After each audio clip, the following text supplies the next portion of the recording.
tutor, and in today's tutorial it's going to be a continuation excuse me, it's going to be a continuation of the course excuse me, CSS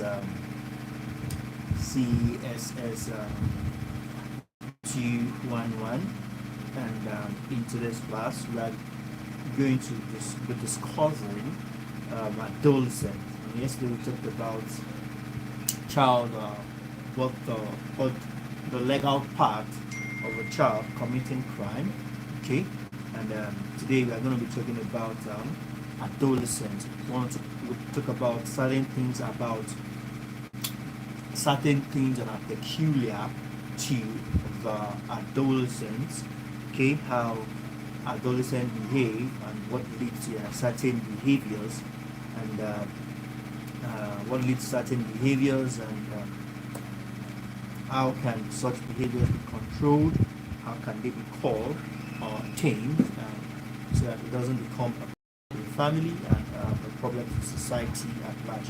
Don't forget, this is all about this is a course for the Department of Security Studies, Security Management and Security Studies, Criminology, and everything we're going to be discussing here, we're just going to be looking at the adolescents, right, with the delinquents, everything together, and how the legal part of what the legal part of this says. So that's what I'm going to be discussing in this class today. So in our last class, we talked about the delinquent, we talked about the juvenile, speaking about youngster, okay, who is the youngster, who is the delinquent, what is a delinquent, okay, what is a delinquent, who is a youngster, and all this we discussed yesterday, and today, starting with, we are going to be talking about the adolescents. Just before we move further, okay, for those of us that are new to the stream, please let's do well to subscribe to the channel. Let's as well. Good morning, Mr. Godfrey. It's great to have you on board. I did not get your note yesterday. You're supposed to send in your note after the class, and I did not get your note yesterday, Mr. Godfrey. Okay. Good morning. It's great to have you on board. So today we are going to be talking about the delinquents, all right, the adolescents, I mean to say, and we are going to be looking at certain things about the adolescents in aspect of the crime. I will say after the classes. Okay. So without further ado, let's just hop straight into today's class.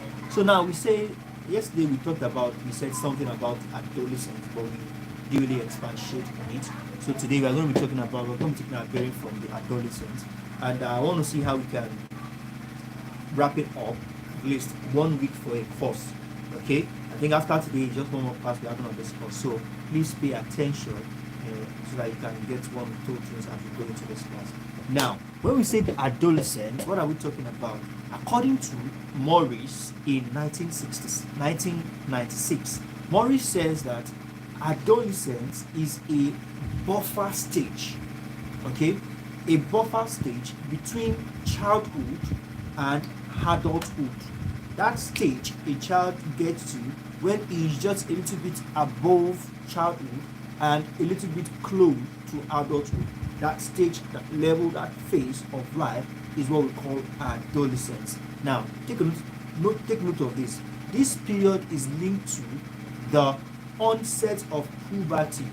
This is when a female child begins to notice that she is seeing a menstrual period, all right, a flow, okay, for a female child, increase in some certain parts of her body, and even for the male child, increase in some certain part of his body, like the tone of his voice and things like that.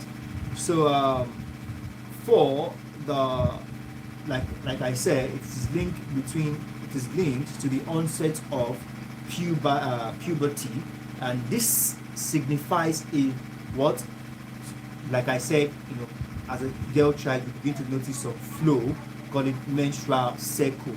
Okay, you notice some flow and some enlargement. It says here, in girls, the growth spurt in force, like what I said just a moment ago, MC, menstrual cycle, MC, between 12 and 13 years.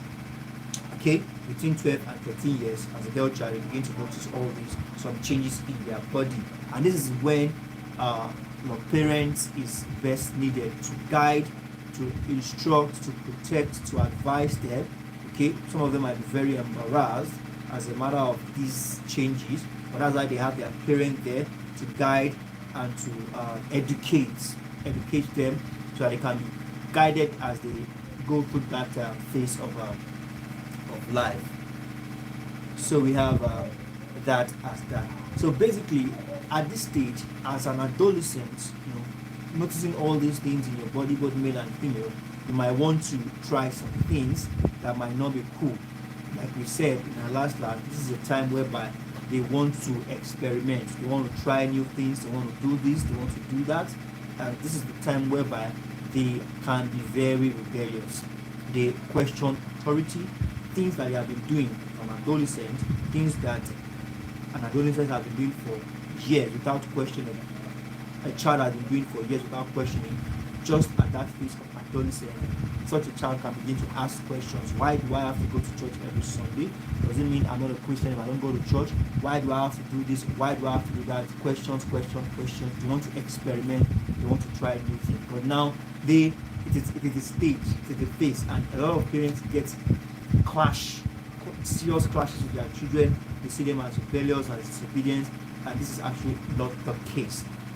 Okay, so we have that as that. So it says here, the puberty period introduced some dramatic and obvious changes. Okay,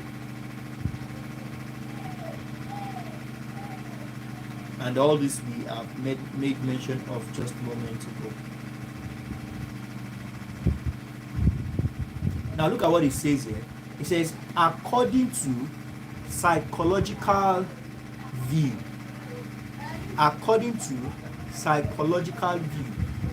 adolescence is characterized by an emotional and turbulent field of storm and stress. According to psychological view, this phase, this era of a child's life is characterized with turbulent field of storm and stress brought on by the various biological changes of puberty. Okay, they are confused, they are scared, they need to be guided and educated. So such storm and stress were viewed as inevitable. Okay, as they grow, definitely they must get to this point of their life, just as death is part of living, it's part of life itself. Okay, so we have inevitable and thought to be universal. It's the same thing that happens to a white girl, the same thing happens to a black girl, a white boy, the same thing happens to a black boy. Alright, it is a universal thing. So we have that as that. So now I want to talk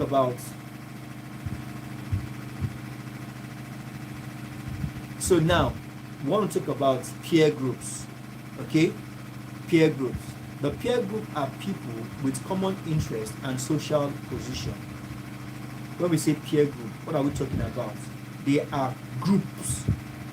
Alright? Peer groups are people, they are made up of people with common interest. Why do you want to be in a group if something does not interest you? Just like we have on Facebook, we have different groups. On WhatsApp, we have different groups. The only reason why you are there is because you feel, or you think, or you assume, or you can see, or you are benefiting from something or the other, and you're okay, and I'm in this group because I'm benefiting this or that. Same thing with peer groups. It says they are people with common interest and social position who are usually of the same age.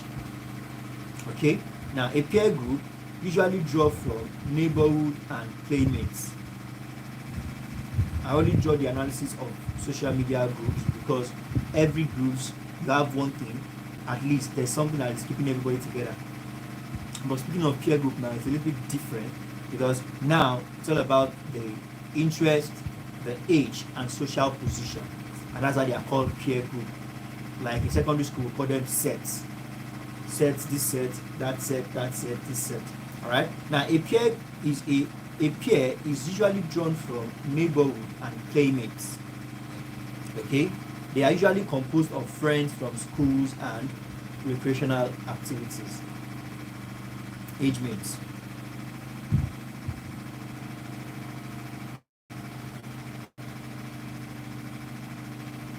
Now, look at what it says here. It says the nature of interaction, which tends to be small unisex relation in early adolescence, is called cliques. Take note, the nature of interaction, which tends to be small unisex, meaning a combination of male and female. Combination of male and female in early adolescence is called cliques. That's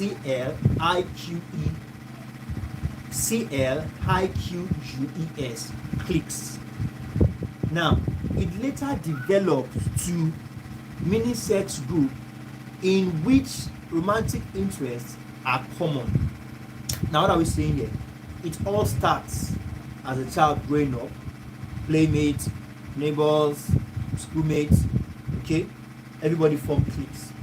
And if this relationship continues, then they tend to build stronger mutual feeling towards each other. Are we together? And that's why you see that if you are in secondary school, if you have a very good friend, if there is nothing at even maybe when you're in secondary school, you guys are just cool and everything. If you finally maybe after school you are still cool, over time you can eventually end up being a fiancé to that person because the relationship has been there for a long time.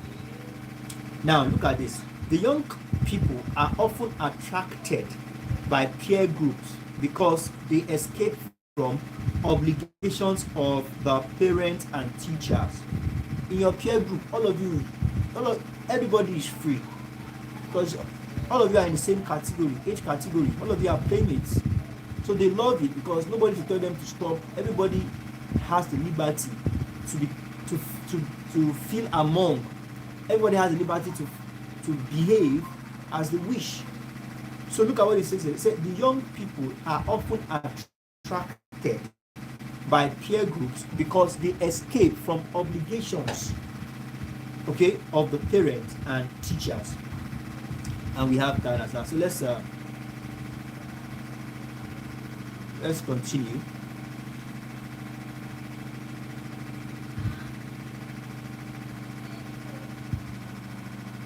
Now, and it says that the peers assumes a crucial role in the socialization process. If unfortunately a child's peer group is made of bad boys or bad influence, children from broken homes that their mother and father beat each other, you know, what will such a child have to contribute to such a peer group? And if one person is already contaminated, to contaminate the rest will not be a problem unless you leave them if you cannot join them. So if unfortunately a child belongs to a peer group that breaks the law, vandalizes things, disobey their parents, such a child socialization would be hampered. Such a child socialization will definitely be bad because of the group the child is found with. Don't forget that they spend so much time together. Now look at what it says here. The alarmists believe that the period of adolescence, and intense peer group activity is a time in youth's life which is most likely to lead to conflicts with adults, conventional institutions, and the law. Like what I just said. If it happens that your peer group is made up of bad influence, it will affect your youthful life. Okay? It will affect you as an adult. That's what they say here, according to the alarmists. Now, adolescents who are delinquents are said to accept delinquents' role. As they are committed to delinquency, they feel compelled to commit more and more offense. That's what I'm saying. It doesn't start in a day. It's a gradual thing. Even though you come from a good family, a good home, if you are not careful with the peer group you find yourself in, you will be compelled to accept delinquency. All right, you will be compelled to commit.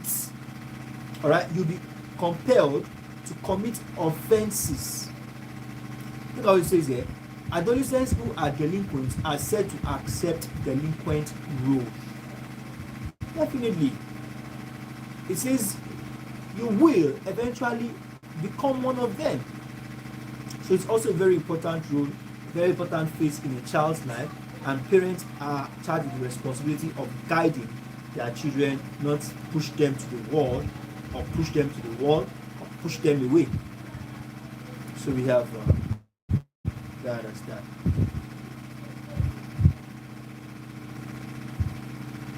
Now let's look at this.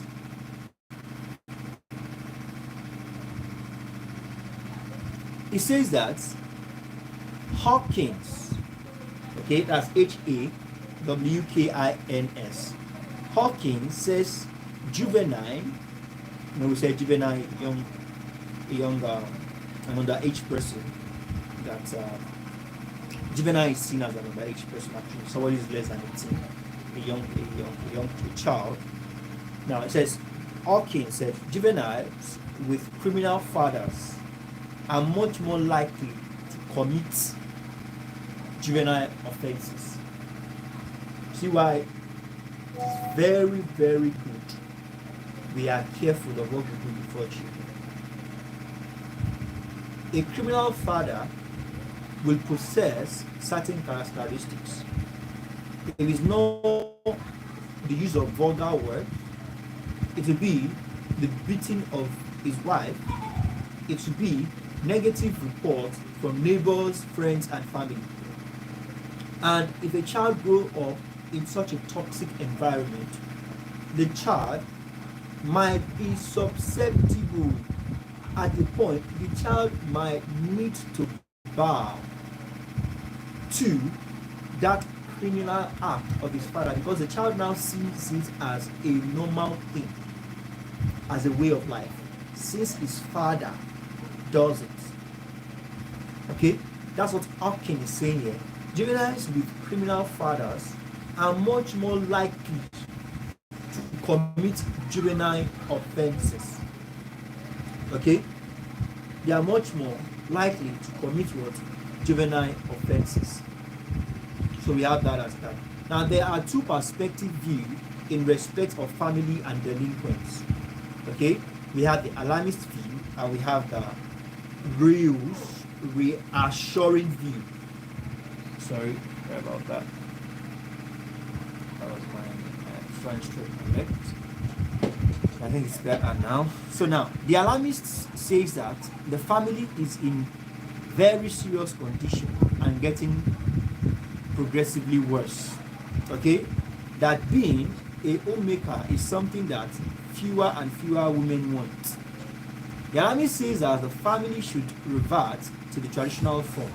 According to them, it should have a resident father and an ever-present mother who instruct their children the values and morals of the society. You can imagine, according to the alarmists. Alarmist says that family and delinquents, they are two important things in the life of a child. Now, don't forget that every criminal out there today, every bad boy, criminal, notorious criminal out there today, is a product of a family. Okay, he is or she is a product of a family. Now, it says here that there should be that. Unfortunately, there is nothing like homemakers anymore. Parents have failed in their roles of bringing up their child according to what the scripture says, even though you want to go through the scripture, that I should bring up a child the way he should go, that when he grows, he will not depart from it. Because as a parent, you cannot be with your children forever. Okay? So, it says, the alarmist now says that we should have more resident fathers. Meaning that as a father, no matter how tedious, no matter how demanding your job can be, you need, see, that job you are looking, you are pursuing, there will be a time your energy will fail you. You will not be there to continue that job. And your child will be your joy. Your children will be your investment. Your children are your investment, actually. Okay? Now, do you know that if you have failed as a father and if you have failed as a mother, during your retirement, even though you don't even expect money, survival, money feeding from them, do you know that the joy that they are somewhere, they are not criminals, they are not notorious bad gangs, remember with notorious bad gangs, do you know that the joy of that alone is satisfying? Even though they don't give you money, nothing is coming from them. But the fact that you know that they are somewhere and they are doing well, and no matter, there's no child that will be somewhere doing well and knows that he has a father and a mother somewhere that he will not even support them in his own little way. So either ways, you need to take time as a parent not to feel your responsibility. Like his alarmist says that it should, sorry, I think I just skipped my material there. Now the alarmist says that just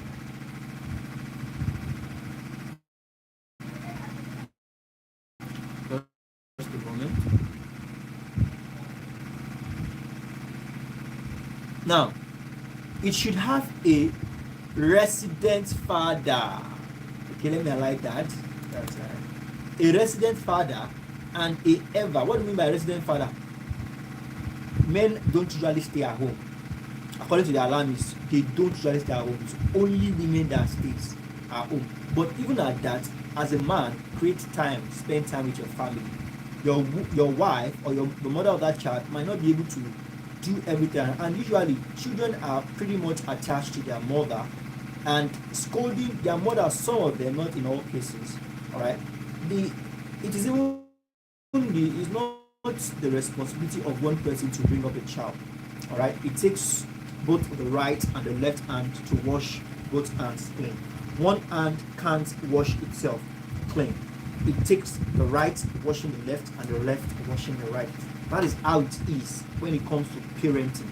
The mother and the father, their inputs are very important. I'm not saying that there are children out there that are product of just one mother or product of just one father and they are not done. That's not what I'm saying, but I'm saying,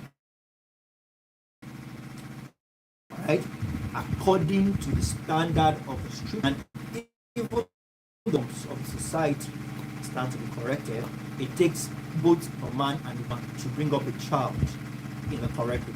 I'm not saying even though a man and a woman still come together and bring up a child, doesn't mean that child will not still be wayward.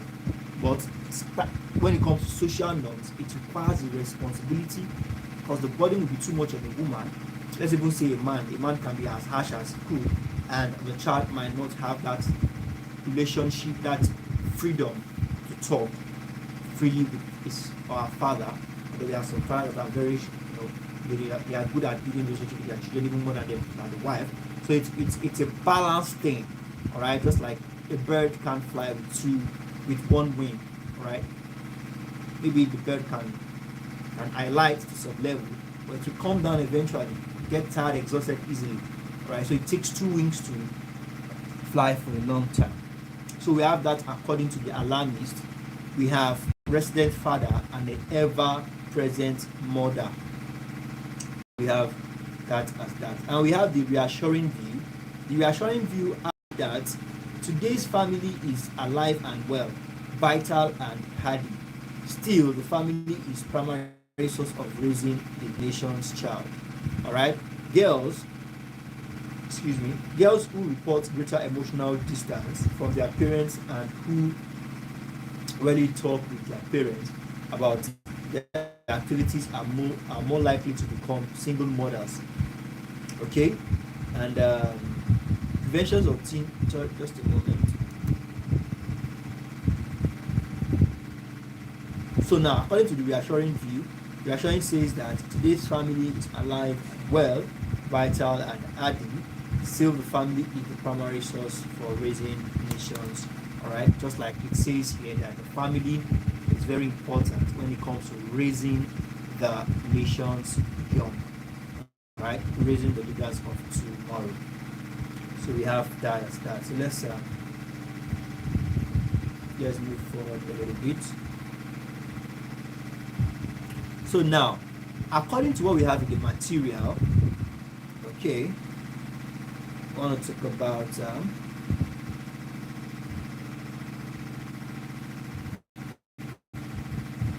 violent crimes. Okay, violent crimes. According to what we have here, violent crimes are more feared. Okay, violent crimes are more feared, but property crimes are more common. Okay, when we say violent crime, what are we talking about? When we say property crime, what are we talking about? You know, the property crime now has to do with destruction of property, deliberate destruction of property. Okay, but violent crime does not just target property, it targets more than property. It is violence. It consumes. It's like a wildfire. It consumes everything or anything that comes in its way. That's why it is more feared compared to property crime. Property crime now, it could be violation, it could be stealing, it could be vandalizing. But violence crime has every of that in it and even more. Okay? Now the major type of serious violence crime are murder, non-negligent manslaughter, forcible rape, robbery, and other domestic violence and terrorism. All these are violent crimes. That's why it is said that it is more feared than property crimes. Okay? We have under murder and non-negligent manslaughter, they are combined and defined as the willful killing of one human being by another. Alright? That is the murder and non-negligent manslaughter. They are usually combined, and it's said to be the willful, the non-negligent killing of one human being by another. It says both. Now it says, but not all willful killing are considered as a murder. Not all willful killing are considered murder. Generally, the term homicide is used to refer to all killing. Take note of all this point. Homicide is used to refer to as all killings, some of which may be lawful.